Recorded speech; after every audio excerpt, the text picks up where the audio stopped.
sa pagbubuhos, tumatabag nga yung mga lupa. Kasi nga mga tol, isa sa pinakamahirap na bahagi, So actually, first building pa lang yung natatapos natin. Para sa mga nagtatanong yung bako, magkano inabot ng bako natin dito. O more or less nasa pasensya na po pala kayo sa bosses. May meeting kahapon, tapos yung mga tao natin, kinausap na natin. Kaya naubos na yung bosses ko. Kaya pasensya na po kayo, ito lang nakayanan.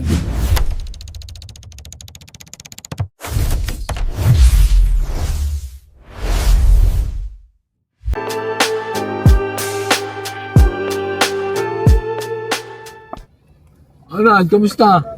Good afternoon. Ang balita, wala ka bang panukat? Wala tayong mga panukat?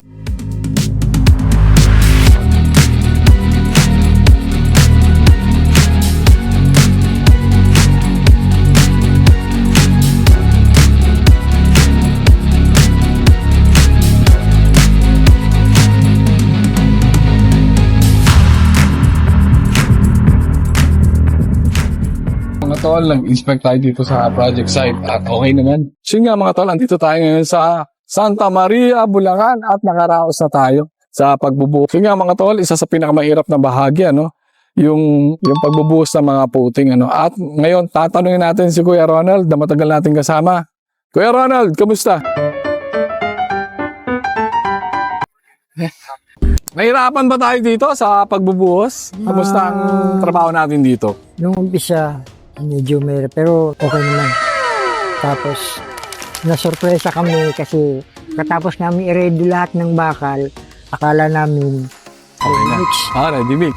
Tapos, biglang nagpa-set up ng halo, as in manual, Mano-mano. mano-mano. Tapos, sa awa naman, nairaos naman. Nairaos. Yun pa, nakadagdag pa yung lupa natin sa mga gilid-gilid.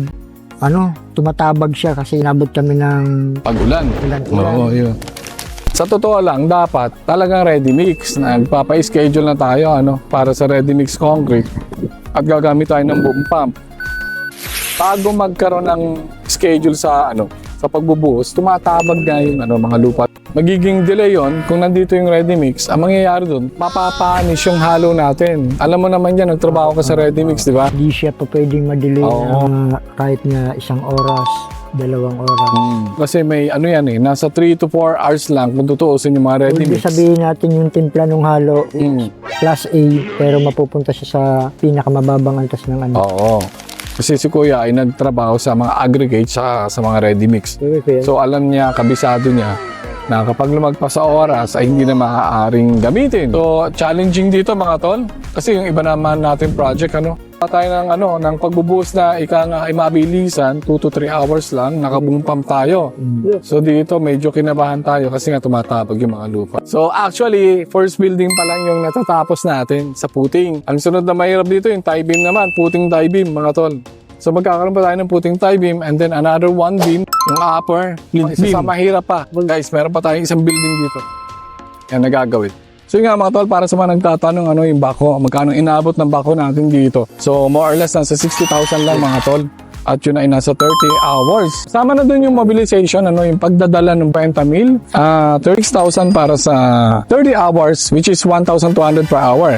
Mobilization at demobilization, that is 14,000. So nag-down agad tayo dito ng 50 mil. Ayan. Pero lumagpas tayo doon sa 30 hours, kaya nagdagdag pa tayo na mga around nasa 16,000. So all in all, ang inabot natin dito ay 66,000.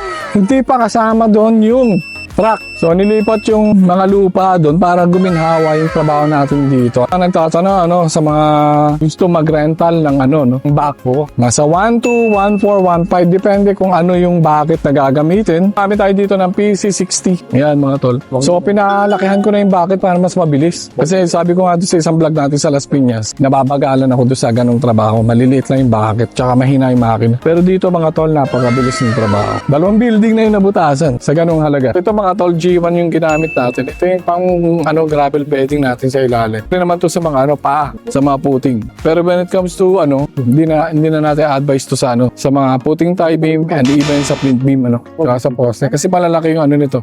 Malalaki yung aggregates na to. This is more than 1 inch. Yan, inch. Pero yung mga gravel bedding, wala namang problema. Mas matigas to.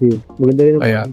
So, pag mga halo kasi, ang standard natin ay 3/4. Yung nga mga tol, abangan natin yung mga kabanata dito. Kuya Ronald, ano masasabi mo sa mga manonood natin? Hindi ko alam. Magaling natin doon makasama si Kuya Ronald. Mula pa doon sa Red Apartment, mga tol. Hanggang Cavite, Caloocan, kung saan sa project to. Yun. So, mahihain. Camera shy. So, yun nga mga tol, i-update po namin kayo. Abangan yung resort na ginagawa natin dito. Maraming salamat nga pala sa mga nanood at maraming salamat sa oras. I hope nag-enjoy kayo sa video na to. Hanggang sa muli, hanggang sa susunod na video natin na. Ingat! Darling, down the highway, doing 95 alone. Trying to reach you, call you, but you won't come to the phone. Remember me, said you'd be my heart's home. Guess you were biting your turn to go. Oh, I really should've known. Play with dynamite till we hit a red light.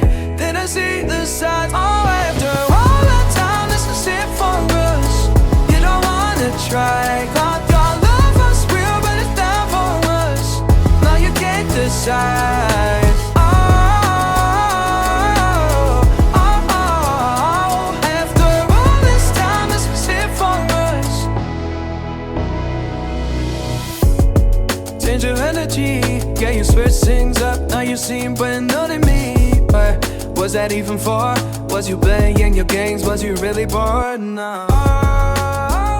I really should've known. Play with that. Here at the House of Construction. Build with us.